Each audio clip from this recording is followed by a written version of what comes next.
Road. Road. Rude.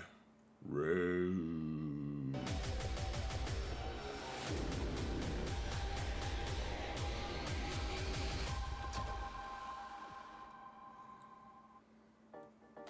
Hello everyone, and welcome to another episode of Zareth Pronounces Road a little bit differently until it's no longer recognizable as Road. And the road ahead has, in fact, been out, guys. I'm back from about a week's long trip. It wasn't something I wanted to do, but I'm back from it, and let's talk about the road ahead in this edition of the 5 tunes everyone should be working on.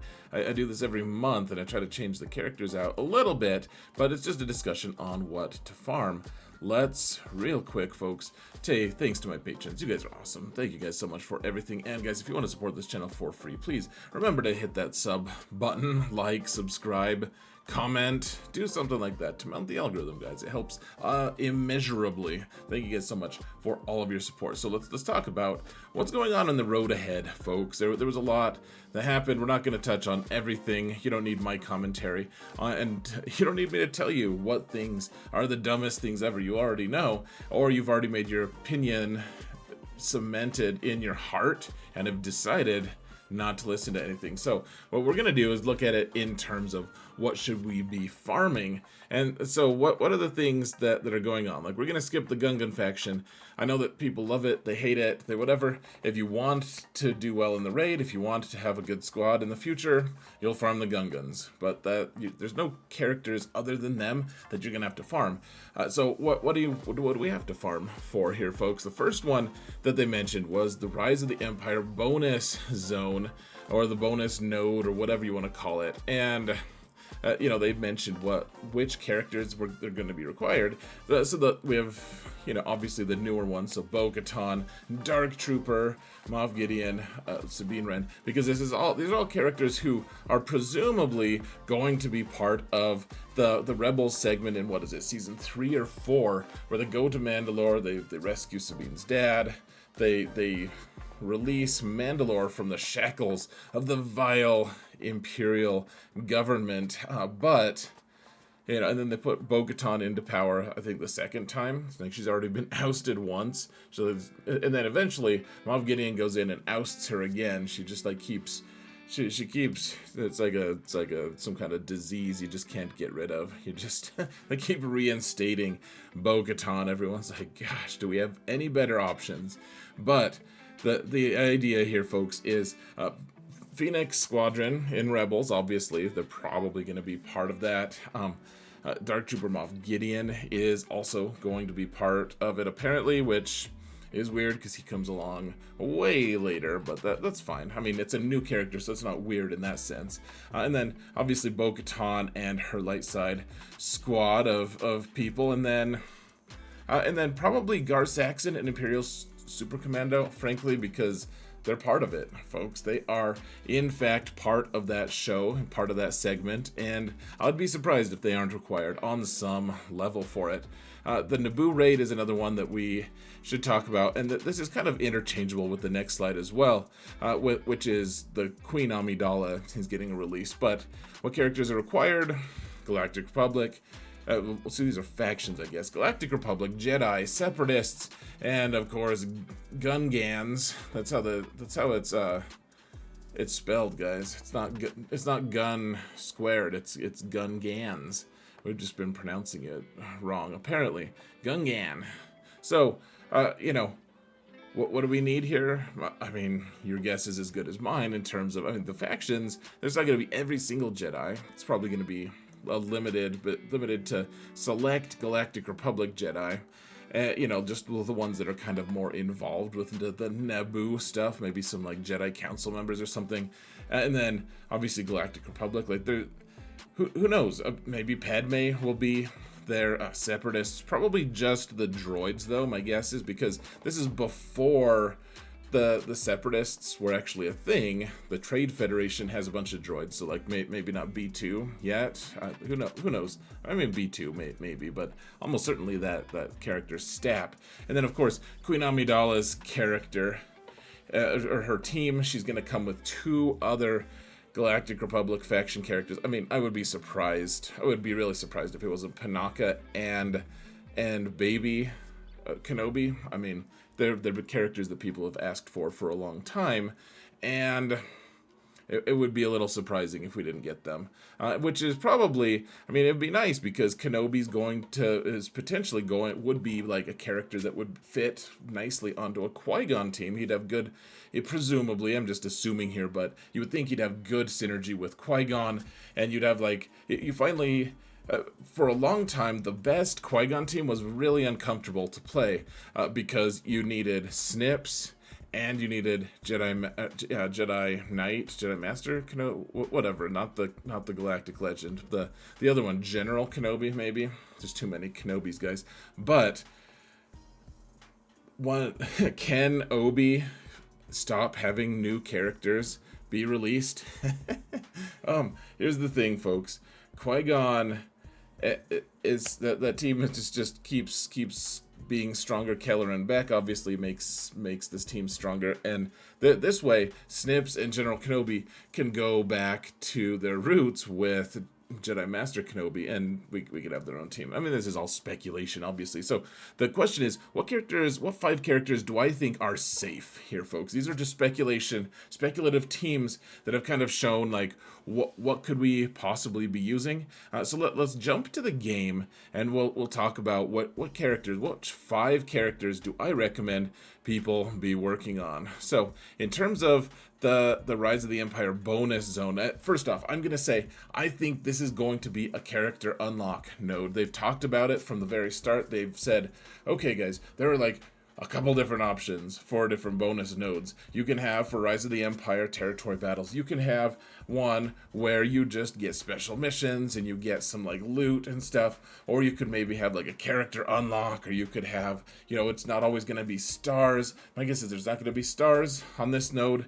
It's just going to be like a character unlock, or maybe they talked about the nodes and these things being required. I guess, actually, I take it back. I think that there will be a star involved, because unless it's all just special missions, there's no point in having combat missions on there at all. So, that being said, let's go to the game. And the first one I'm going to recommend here, folks, is Scout Trooper. Scout Trooper, pretty solid just because, first off, I mean, we're starting to get to the point where you don't want to go as hard on the Endor raid, right? Like the Endor raid is, it's still going to be around for another, 4, 5, 6 months, something like that. Which, I mean, it sounds like, okay, you should still be working on stuff, but we should start pumping the brakes a little bit. I mean, Scout Trooper is a good one to be working on regardless, right? I mean, you want Scout Trooper for the raid, and that's wonderful, but the raid isn't the reason you work on Scout Trooper as much anymore, as the Imperial Remnant faction is very strong, folks, and it doesn't look like it's going anywhere. Dark Trooper Moff Gideon is maybe a kind of weird, I don't love him character. Maybe other people think he's a great villain, whatever, but one way or another, this team is pretty strong, and Scout Trooper is incredibly important in the context of that team, right? And so, I think Scout Trooper get Scout Trooper, get her to 8, get her all the way there, folks. I don't think she is going anywhere in the meta, and the idea is here, folks, which 5 characters from the from the new road ahead, should we be working on? That's safe. Like, the road ahead kind of indicates what characters do we need, which characters are safe that you aren't gonna be sad if Zareth is wrong. I'll be like, hey, work on this awful character. Oh, sorry, we don't actually need that. Now you spent all your resources. The idea is work on these characters here, and if I'm wrong, if I'm like, hey, we don't even need this character, silly me, what a goof. We don't even need this character for anything, but you still won't regret having farmed them because they're good on their own. So Scout Trooper, great in the context of this Imperial Remnant squad, and I will be very surprised if it's not required. Now, is it just going to be part of a combat mission or something? Maybe, probably, I don't know. Jedi Cal is required for a special mission, and a combat mission. Maybe we'll get both. Not really sure, but I don't think you're going to regret Scout Trooper being pretty good. Relic 8 isn't bad. Getting good mods on her isn't bad. Putting Zetas on her also doesn't suck. Now, Garsaxon's one of those characters, and I'm going to lump Garsaxon in with Imperial Super Commando. I'm going to say they're not my very favorite. I feel like they're a little gimmicky. Frankly, you know, people are like, oh yeah, put a ton of tenacity on them, and that's great. They'll just destroy people. And I mean, I guess they can in the right circumstance. You can see I've modded him for tenacity. We're not going to talk about that necessarily, but with the changes that ISC, Imperial Super Commando, have had, the fact that they're Mandalorians, first off, so for like, who knows what exactly is the future. My guess is that the new Mandalore node is going to have us unlock a dark side Mandalorian to kind of flesh out the team and make Maul non-required for dark side Mandalorians.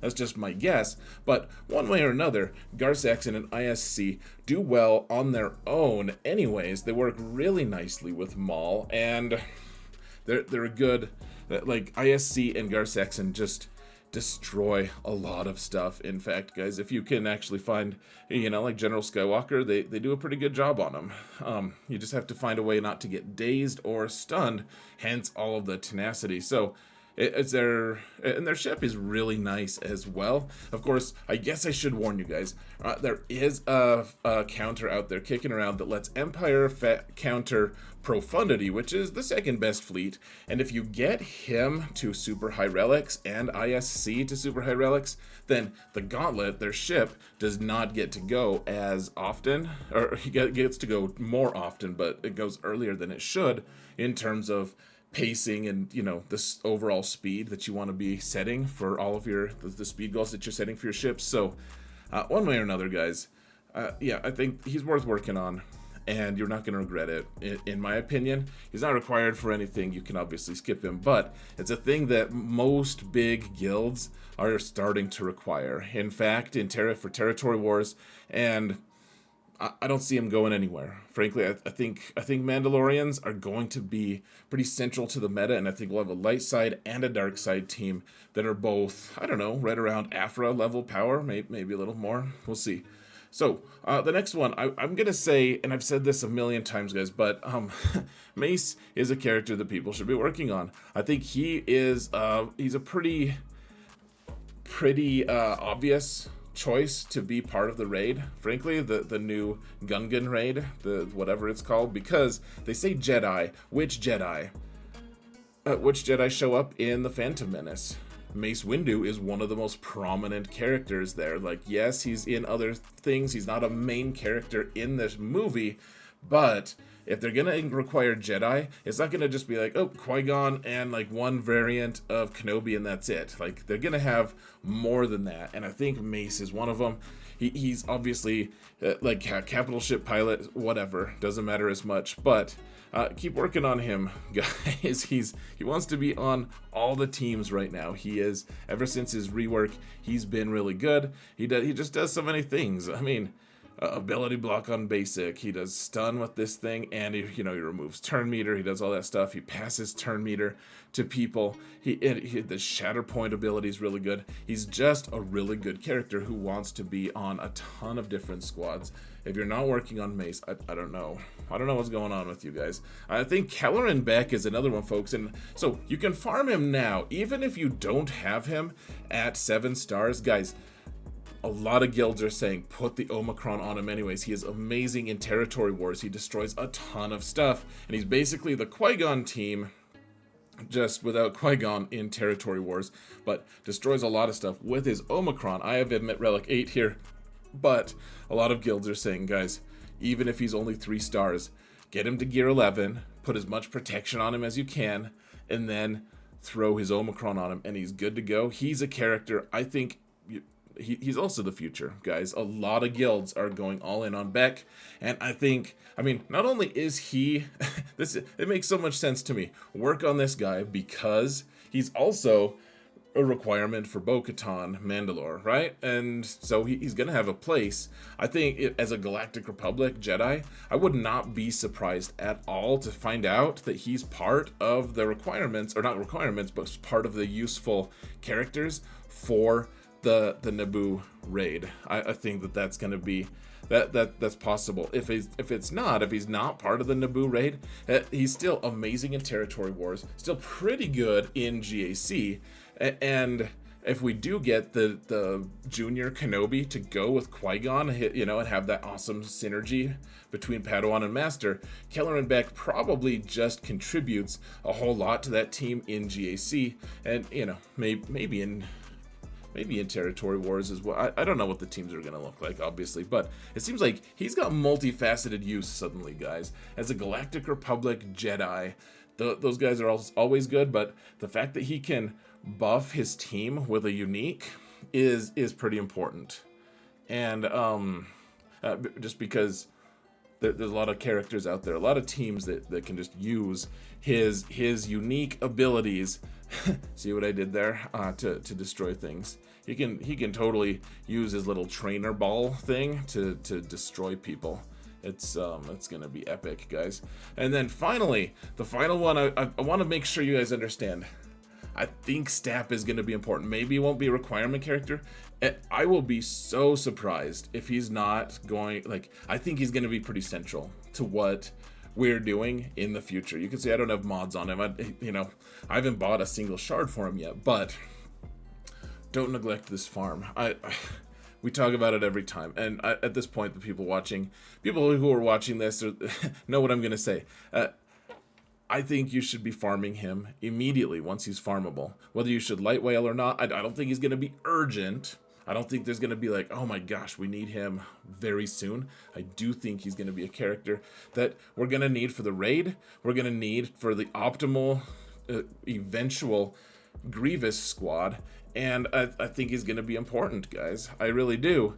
And whereas he's kind of underwhelming, like he's frustrating. His kit has this really weird thing, guys, where his Omicron stops it from being a thing, but otherwise that he has a part in his kit that's so negative and penalizes you for using him unless he has the GAC Omicron. Though I think he's going to be part of that raid because they said separatists. My guess is it's going to be Federation. And how are they not going to let this guy be part of the raid if they're letting other separatists in? I can understand if they wanted it to just be just light side going in there and kicking the battle droids' asses, but they're not. They have the Imperials hunting their own in the Endor raid. I don't see why battle droids would stop from doing that in this case. So I think he's going to be part of it. The other thing I should point out here, folks, they released a bunch of info on characters we're getting. We're getting 5 Gungans, including Jar Jar, and then we're getting 3 others with Amidala plus or 2 others. That's only 8.